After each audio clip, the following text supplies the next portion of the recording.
boss putting you in a certain place. And it can be a positive one too. I'll tell you, when I first started out as an entrepreneur at 21, working as a court reporter for 13 years, highly successful. Don't ask me why I did everything right in business. Boom, it was rocking. I hated it. I hated it for 13 years. It didn't fit my passion.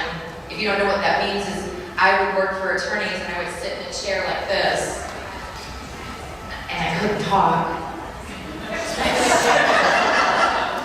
Never said anything as a court reporter.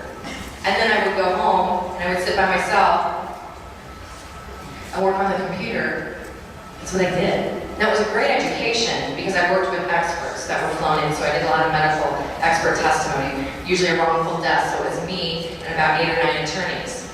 How many of them back in the early 90s do you think were women attorneys? I was 21, from Iowa, got my job down here because I needed to move, and 6 hours was as much money as I had, so I moved 6 hours south, but I knew I wouldn't have blizzards down here. So I was trying to get warmer, and I ended up staying. But I would be in a room with that many attorneys, and very rarely was there a female attorney in there. Maybe one, but usually it was me. 21. I never thought really anything of it. It never freaked me out.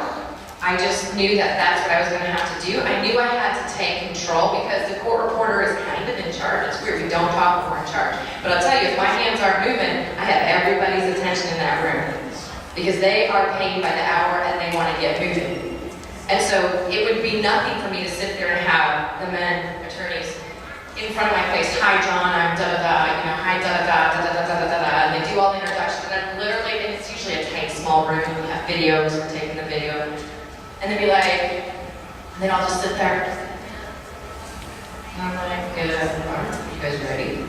Yeah, go ahead. I'm like, oh, okay, well, I'm gonna have to introduce myself, get my cards from you, I need your spelling, you know, and go through that, and I'm like, oh, and I never thought anything of it. But I had in my mind no fear or doubt about what I was doing.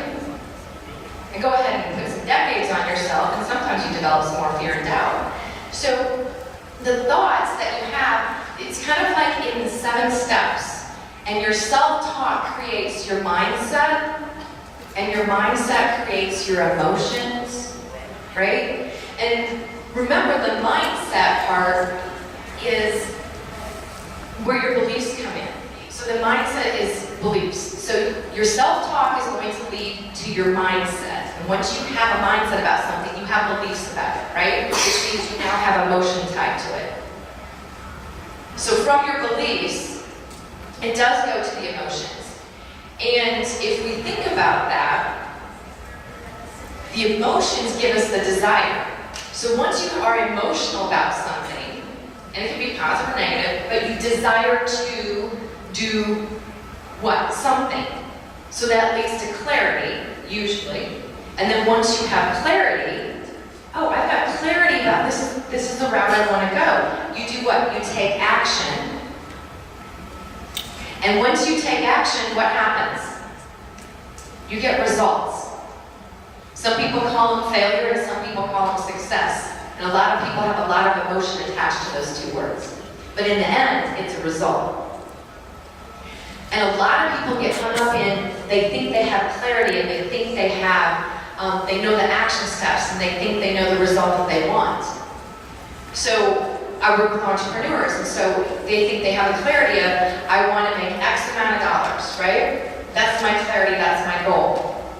And I can do that. And I'm going to do this. Well, what happens is when we start working together and I can see it, the self-talk isn't aligned with what they want their goal to be.